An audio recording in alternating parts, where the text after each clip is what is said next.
मुंबई आपण नेहमी म्हणतो हे शहर कधीच थांबत नाही, कधी झोपत नाही. पण या शहराची ही गती रस्त्यावरून नाही तर तिच्या सार्वजनिक वाहतुकीच्या रक्तवाहिन्यावरून चालते. लोकल ट्रेन ही जर मुंबई लाईफलाईन असेल तर बेस्ट ही या शहराची नाडी आहे. बेस्ट म्हणजेच Brihanmumbai electrical supply and transport. मुंबईकरांची रोजची लालपरी जी लाखो लोकांना ऑफिस, कॉलेज, बाजार आणि हॉस्पिटल पर्यंत पोहोचवते.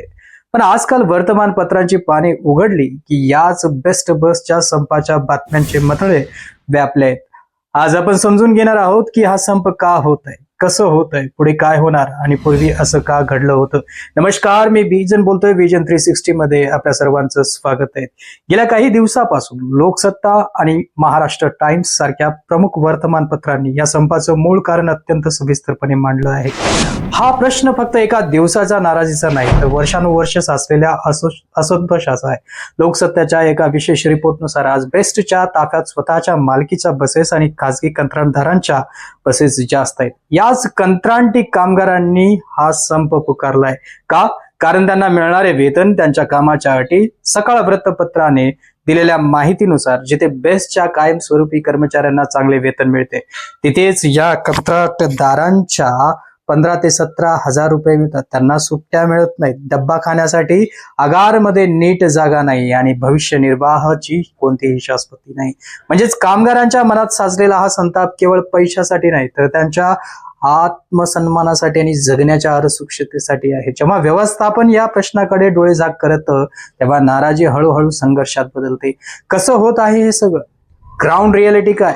हा संप कसा सुरू होतो आणि त्याचे पडसाद कसे उमटतात? सुरुवातीला आगारात असंतोष वाढतो, मागण्यांचे कागद पुढे येतात, बैठका होतात. पण जेव्हा प्रशासन केवळ तारखावर तारखा देतं तेव्हा तोडगा न निघाल्याने कामगार रस्त्यावर उतरतात. TV9 मराठी आणि ABP माझाच्या ग्राउंड रिपोर्टनुसार आपण पाहिलं की आझाद मैदान, वडाळा, घाटकोपर सारख्या महत्वाच्या आगारातून एकही बस बाहेर पडली नाही. परिणाम थेट मुंबईकरांवर. नवभारत टाइम्स आणि मिड डे च्या पहिल्या पानावर छापून आलेले फोटो मन हेलावून टाकणारे होते. बस स्टॉपवर तासन तास उभे असलेल्या महिला, शाळेत जाणारी मुलं आणि ज्येष्ठ नागरिक. बस सेवा विस्कळीत झाल्यामुळे रिक्षा आणि टॅक्सी स्टँडवर लोकांच्या रांगा लागल्या. याच संधीचा फायदा घेत काहींनी प्रवाशांची आर्थिक लुटही केली. कामगाराचा संघर्ष त्यांच्या हक्कासाठी सुरू आहे हे खरंय, पण शेवटी या दोन बाजूच्या लढाईत भरडला जातोय तो सामान्य मुंबईकर.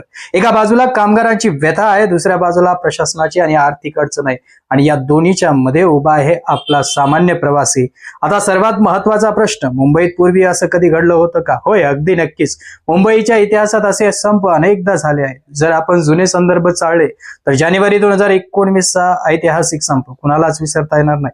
टाइम्स ऑफ इंडियाच्या तत्कालीन बातमीनुसार 2019 मध्ये बेस्टचा संप सलग 9 दिवस चालला होता. तब्बल 32,000 कर्मचारी संपावर गेले होते.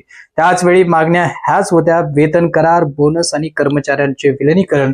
9 दिवस मुंबईची लालपरी डेपोमध्ये उभी होती आणि मुंबईकरांचे अतोनात हाल झाले होते.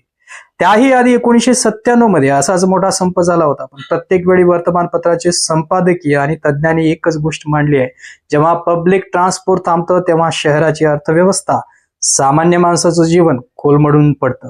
बेस्ट सारखी व्यवस्था ही केवळ एका संस्थेची मक्तेदारी नाही, ती पब्लिक गुड आहे. पुढे काय होणार? भविष्यातील वाटचाल. सामना आणि लोकमतच्या संपादकीय पानावर नुकताच एक सवाल विचारण्यात आलाय: सरकारने आणि महानगरपालिकेने यात लक्ष कधी घालायचे? पुढे काय होणार? हे पूर्णपणे एका गोष्टीवर अवलंबून आहे. जर मुख्यमंत्री, महानगरपालिका आयुक्त, कंत्राटदार आणि कामगार संघटना यांच्यात तातडीने आणि पारदर्शक चर्चा झाली तर मार्ग निघू शकतो. पण जर ही चर्चा केवळ इगोची लढाई बनली तर हा संप लांबवण्याची दाट शक्यता आहे. भविष्यात जर हा संप सुरूच राहिला तर मुंबईकरांना मेट्रो आणि खासगी वाहनावर अधिक अवलंबून राहावं लागेल. त्यामुळे ट्रॅफिक वाढेल, लोकांचा वेळ वाया जाईल आणि खिशाला मोठी कात्री लागेल. शिवाय बेस्टच्या खासगीकरणाच्या मॉडेलवरही मोठे प्रश्नचिन्ह उभे राहील. हा विषय फक्त एका बस संपाचा नाही, हा विषय आहे सार्वजनिक सेवेवरील विश्वासाचा. हा विषय आहे ऊन पावसात गाड्या चालवणाऱ्या त्या ड्रायव्हरच्या हक्काचा. हा विषय आहे प्रशासनाच्या संवेदनशीलतेचा आणि सर्वात महत्वाचा हा विषय आहे मुंबईकरांच्या रोजच्या जगण्याचा. आजचा हा बेस्टचा संप केवळ एका संघर्षाची सुरुवात नाही, तर तो एक अलार्म आहे. हा इशारा आहे की जर तळागाळातील मजुराचे प्रश्न आणि सार्वजनिक वाहतूक व्यवस्थेचे आर्थिक गणित वेळीच सोडवले नाही, तर भविष्यात हा छोटा प्रश्न एका मोठ्या संकटात बदलेल. कारण मुंबईला पोकळ आश्वासनाने घोषणा नकोत. मुंबईला तिची हक्काची लाल परी हवी आहे. मुंबईतला एक सुरक्षित व्यवस्था हवी आणि सर्वात महत्वाचे या धावणाऱ्या मुंबईला तिचा वेग परत हवाय. जर तुमच्या मुंबईमध्ये तुमचा कोणी रिलेटिव्ह राहत असेल तर त्यांना हा व्हिडिओ शेअर करायला विसरू नका. आणि तुम्ही जर स्वतः मुंबईतून पाहत असेल तर मुंबईकरांनो, सांगा कमेंटमध्ये हा व्हिडिओ कसा वाटला. चॅनलला जर नवीन असाल तर सबस्क्राईब करा आणि पाहत राहा व्हिजन 360.